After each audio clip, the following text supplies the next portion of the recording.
Bahrain শাখার জাতীয় বিপ্লব ও সংহতি দিবস আহ্বায়ক কমিটি ঘোষণা উপলক্ষে আলোচনা সভা ও দোয়া মাহফিল অনুষ্ঠিত হয়েছে।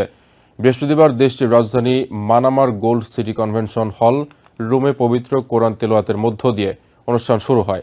আহ্বায়ক রুহুল আমিনের সভাপতিত্বে সিরাজুল ইসলাম চুন্নু ও মোহাম্মদ সেলিম এবং ফিরোজ আলম কিরণের যৌথ পরিচালনায় অনুষ্ঠানের প্রধান অতিথি ছিলেন যুগ্ম আহ্বায়ক আখতারুজ্জামান মিয়া।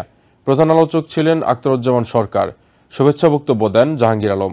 বিশেষ অতিথি ছিলেন সিনিয়র যুগ্ম আহ্বায়ক আবুল বাশার, আব্দুল গনি মজুমদার, মহিউদ্দিন, ক্যাপ্টেন হুমায়ুন কবির, মনির মিয়া সহ অনেকে। এ সময় রুহুল আমিনকে প্রস্তাবিত কমিটির আহ্বায়ক এবং সিরাজুল ইসলাম চুন্নুকে প্রস্তাবিত কমিটির সদস্য সচিব করে 85 সদস্য বিশিষ্ট আহ্বায়ক কমিটি ঘোষণা করা হয়। নিউ ইয়র্ক থেকে সম্প্রচারিত TVN 24 টেলিভিশন বিশ্বজুড়ে বাঙালির কণ্ঠস্বর।